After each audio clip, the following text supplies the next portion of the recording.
Hello friends, આના આગળના સેશનમાં આપણે કન્ટુર સેટનું અન્ડરસ્ટેન્ડિંગ સમજી ગયા હતા. આજે આપણે જોઈશું theorem proof that contour set is compact set in our. તો આપણે જે કન્ટુર સેટ છે એને કોમ્પેક્ટ સેટ બતાવવાનો છે આરમાં. તો આપણે પહેલાં તો એક કન્ટુર સેટ લઈ લઈશું જે P is equal to intersection of EN. આ શું લઈ લીધો? કન્ટુર સેટ લઈ લીધો. હવે આમાં જે EN હશે એને આપણે શું લીધા? ક્લોઝ સેટ એન્ડ બાઉન્ડેડ લીધા. તો આ રીઝન આપણને ખબર જ છે કે finite union of close set is close and close interval is always bounded થશે. તો આ જે આપણે લીધું P is equal to intersection of EN એ શું થશે? ઓલ્સો ક્લોઝ એન્ડ બાઉન્ડેડ થઈ જ જશે. આના પરથી આપણે ક્લોઝ અને બાઉન્ડેડ કહેવાય. હવે આ જો P એ ક્લોઝ અને બાઉન્ડેડ થશે તો આપણે જે થિયોરમ 2.41 દેખ્યું હતું એનું જે સ્ટેટમેન્ટ હતું એમાં શું હતું કે if set E in RK one of following 3 properties then it has other 2. E is close and bounded હશે તો E એ શું થશે? કોમ્પેક્ટ થશે. જો E ક્લોઝ અને બાઉન્ડેડ હશે તો E કોમ્પેક્ટ થશે. તો એ આપણે જે એ ટુ બી આપણે પ્રૂફ બી કર્યું હતું જેમાં E એ ક્લોઝ અને બાઉન્ડેડ હતું. તો ક્લોઝ અને બાઉન્ડેડ હશે તો આપણે E કોમ્પેક્ટ પ્રૂફ કર્યું હતું. તો એના પરથી આપણે અહીંયા લખી દીધું કે અહીંયા જો P એ ક્લોઝ અને બાઉન્ડેડ હશે તો અહીંયા P એ શું થઈ જશે? કોમ્પેક્ટ થઈ જશે. હવે બીજો થિયરમ જોઈશું કે proof that contour set is a perfect set. હવે આપણે બતાવવાનું છે કે આ જે કન્ટુર સેટ હશે એને શું બતાવવાનું છે? પરફેક્ટ સેટ બતાવવાનું છે. અને પરફેક્ટ સેટની જે આપણી ડેફિનેશન હતી એમાં શું હતું કે E is a close and every point of E is a limit point of E. Means કે પરફેક્ટ સેટ કોને કહીશું? જે આપણે કોઈ બી એક સેટ E લીધો. હવે આ જે સેટ E હશે એ શું થશે? ક્લોઝ બી થશે. અને આના જે બધા જે પોઈન્ટ હશે એ શું હશે? E is a limit point of E. જે Eના જે પોઈન્ટ હશે એ મીન્સ કે એના જે લિમિટ પોઈન્ટ હશે એ Eના બી આ જે સેટ હશે એના બી પોઈન્ટ થવા જોઈએ. તો એને આપણે કહીશું પરફેક્ટ સેટ. અને આઇસોલેટેડ પોઈન્ટમાં બી શું હતું કે P is not a limit point of E. Isolated પોઈન્ટમાં શું હતું કે એના જે લિમિટ પોઈન્ટ હશે એ મીન્સ કે P is not a limit point of E. Means કે Eમાં એ Pના જે લિમિટ પોઈન્ટ હશે નહીં. તો આપણે આને જે પ્રૂફ કરવાનું હશે contour set is a perfect set. તો પરફેક્ટ સેટ માટે આપણે એટલું ઇનફ મીન્સ આપણે એટલું પ્રૂફ કરીએ તો એ ઇનફ જ છે કે P contains no isolated point. Means કે આઇસોલેટેડ પોઈન્ટ એ કન્ટેન કરશે નહીં P. હવે P જો આઇસોલેટેડ પોઈન્ટ કન્ટેન કરશે નહીં તો એનો મતલબ એમ જ થશે કે એમાં લિમિટ પોઈન્ટ હશે જ. અને લિમિટ પોઈન્ટ હશે તો એ પરફેક્ટ સેટની ડેફિનેશનમાં એ જ હતું. તો આપણે પ્રૂફ કરીશું કે to proof that contour set P is equal to intersection of En where n is equal to 0 to infinite is perfect. જો આ P પરફેક્ટ હશે તો આપણે it is enough to show P contains no isolated point. Means કે જો P એ perfect set હશે તો એટલું ઇનફ જ છે પ્રૂફ કરવું કે P contains no isolated point. Means કે P એ આઇસોલેટેડ પોઈન્ટ કન્ટેન કરશે નહીં. આઇસોલેટેડ પોઈન્ટ કન્ટેન્સ નહીં કરે એનો મતલબ કે આમાં લિમિટ પોઈન્ટ હશે નહીં. તો એ પ્રૂફ કરવા માટે આપણે હવે આપણે આ પ્રૂફ કરવું પડશે કે P contains no isolated point.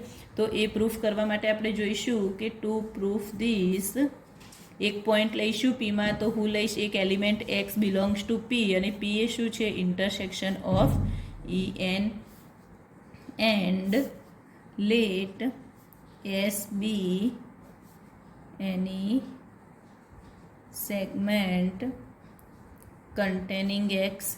Means આપણે x એ શું લીધો? x એ Pમાં લીધો અને જે S હશે એ મેં શું લીધી? xને કન્ટેન કરશે એવી સેગમેન્ટ લીધી. તો હવે જે x હશે એ શું હશે? Pમાં છે. મીન્સ P એ શું છે? Intersection of En. તો x બિલોંગ્સ ટુ En બી કહેવાય. જ્યાં n હશે એ શું હશે? 0 1 2 સો ઓન. એન્ડ બીજું જે S હશે એ કન્ટેન xને કરશે તો આપણે x belongs to S B કહેવાય. હવે એક્સ એ શું છે EN B, x belongs to EN પણ હશે અને x belongs to S B હશે. તો હવે આપણે અહીંયા જે EN છે, આપણે જે ઇન્ટરવલ લીધો EN, તો હવે આને આપણે આ રીતે, જે હું અહીંયા એક IN ઇન્ટરવલ લઈશ તો એ આ રીતે લખાય કે નાવ late IN be that interval of EN. આ EN નો ઇન્ટરવલ લીધો, IN વિચ કન્ટેનિંગ, એ કોને કન્ટેન કરશે, એક્સને કન્ટેન કરશે, જ્યાં વેર n બિલોંગ્સ ટુ આપણે લઈશું કે n યુનિયન 0 બી. એમાં થશે નેચરલ નંબરમાં આપણે કોને બીજા લીધા, એક 0 ને બી લીધા, તો એમ લખી શકાય કે n એ શું હશે, બિલોંગ શેમાં કરશે, નેચરલ નંબર યુનિયન 0, એટલે કે 0 1 2 3 એ રીતે આપણે લીધા. તો હવે નાવ ચૂઝ n, હું આ n એ એવો ચૂઝ કરીશ કે જે શું હશે, લાર્જ ઇનફ, સો ધેટ, તો એના પરથી આ રીતે કહી શકાય કે જે IN લઈશું, જેમ કે અહીંયા આપણે શું લીધો, IN ઇન્ટરવલ લીધો મેં, જે શું હશે EN નો ઇન્ટરવલ, જે કન્ટેન એક્સને કન્ટેન કરશે, કેમ કે આપણે એક્સ એ શું હશે, બિલોંગ ટુ EN હશે, અને એને કેવા લીધા આપણે, n યુનિયન 0 મીન્સ 0 1 2 3 0 બી હશે અને નેચરલ નંબર બી હશે. તો હવે આ n મેં એવો ચૂઝ કર્યો, કેવો તો લાર્જ ચૂઝ કર્યો. સો જે IN જે હું લઈશ એ શું થશે, સબસેટ S થશે, મીન્સ કે IN એ શું કન્ટેન કરશે, એસમાં કન્ટેન કરશે. હવે and let xn be an endpoint of this IN, જેમાં xn એ શું હશે, એન્ડ પોઈન્ટ હશે IN ના, જેમ કે અહીંયા હું x થી IN જે ઇન્ટરવલ લઈશ તો અહીંયા x લઉં તો અહીંયા xn લેવાય, તો અહીંયા જે xn હશે એ શું હશે, એન્ડ પોઈન્ટ હશે IN ના. પરંતુ આ x અને xn ડિફરન્ટ હશે, તો એને આ રીતે લખી શકાય કે such that x is not equal to xn. હવે then it follows from the construction of P that this type of xn belongs to P, and furthermore limit n tends to infinite xn is equal to x થશે. કેમ કે અહીંયા આપણે શું કર્યું, આ P એ કઈ ટાઈપનું કન્સ્ટ્રક્ટ કર્યું કે જે xn એ શેમાં હશે, Pમાં હશે, એ રીતે આપણે લીધા. તો આ રીતે xn બી Pમાં હશે, તો આ રીતે થાય, જે લિમિટ હશે એ ઇઝ ઇક્વલ ટુ x લખાય. હવે જો આ x limit xn is equal two x લખાય, તો આનો મતલબ એમ થાય કે આ જે x હશે એ શું હશે, Pનો લિમિટ પોઈન્ટ કહેવાય. તો આપણે આને લખી શકાય એ રીતે કે this x is a limit point of P. હવે Pનો લિમિટ પોઈન્ટ થઈ ગયો, તો એનો મતલબ કે શું કહેવાય, ક્લોઝ બી કહેવાય. Pનો લિમિટ પોઈન્ટ થઈ જશે તો શું કહેવાય, ક્લોઝ કહેવાય. અને તો હવે આપણે એ રીતે લખી શકાય કે નાવ x વોઝ, આ x આપણે કેવા લઈશું, આર્બિટ્રી લઈશું, તો x was arbitrary element of P. Pના આર્બિટ્રી એલિમેન્ટ હશે, so every point of P એ શું થઈ જશે, લિમિટ પોઈન્ટ ઓફ P થઈ જશે. એન્ડ ઓલ્સો જો લિમિટ પોઈન્ટ ઓફ P બી એ રીતે થઈ જશે, તો આને એ બી કહેવાય કે તો P is the close set બી કહેવાય.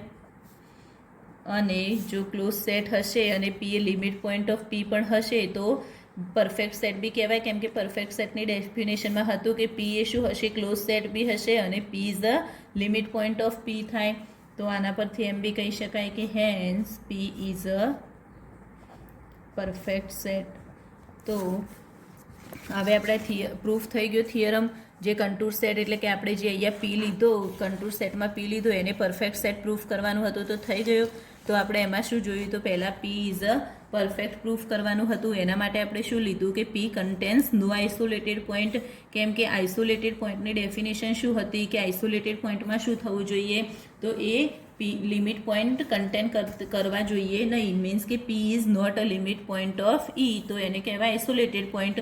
તો આપણે જો અહીંયા એ રીતે લેવું પડશે કે પી કન્ટેન્સ નો આઇસોલેટેડ પોઈન્ટ, કેમ કે આપણે શું પ્રૂફ કરવાનું છે? પરફેક્ટ સેટ, અને પરફેક્ટ સેટમાં તો લિમિટ પોઈન્ટ કન્ટેન કરશે.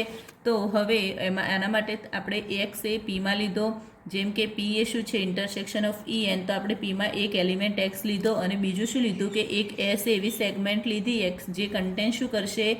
એક્સને કન્ટેન કરશે.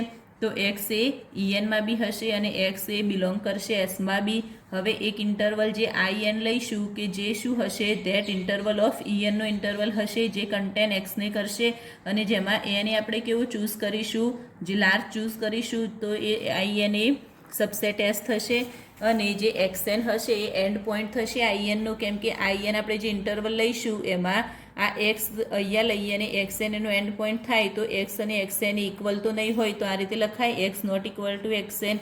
હવે આપણે જે construct of P that this type of X N belongs to P, આપણે આ ટાઈપનું જે કન્સ્ટ્રક્ટ કર્યું એક્સએન, અને આ જે એક્સએન હશે એ બી શેમાં હશે? પીમાં જ હશે. તો આપણે આ રીતે લખી શકાય કે limit N tends to infinity X N is equal to X. તો આના પરથી કહી શકાય કે આ એક્સ એ હશે એ પીનો લિમિટ પોઈન્ટ હશે. હવે એક્સ એ પીનો લિમિટ પોઈન્ટ હશે તો એમ બી થઈ જાય કે પી એ શું હશે? લિમિટ પોઈન્ટ ઓફ પી હશે, અને પી એ ક્લોઝ સેટ બી હશે. હવે જો પી એ ક્લોઝ સેટ બી હશે અને લિમિટ પોઈન્ટ પણ હશે, તો પી ક્લોઝ સેટ અને લિમિટ પોઈન્ટ બંને થશે, તો આપણે ડેફિનેશન પરફેક્ટ સેટની થઈ ગઈ. તો પરફેક્ટ સેટની ડેફિનેશન વાઇઝ આપણે એમ કહી શકાય કે P is a perfect set. કેમ કે અહીંયા શું થઈ ગયું? પી એ ક્લોઝ સેટ બી થયો અને લિમિટ પોઈન્ટ બી કન્ટેન કરે છે. તો આના પરથી આપણે લખી શકાય કે P is a perfect set.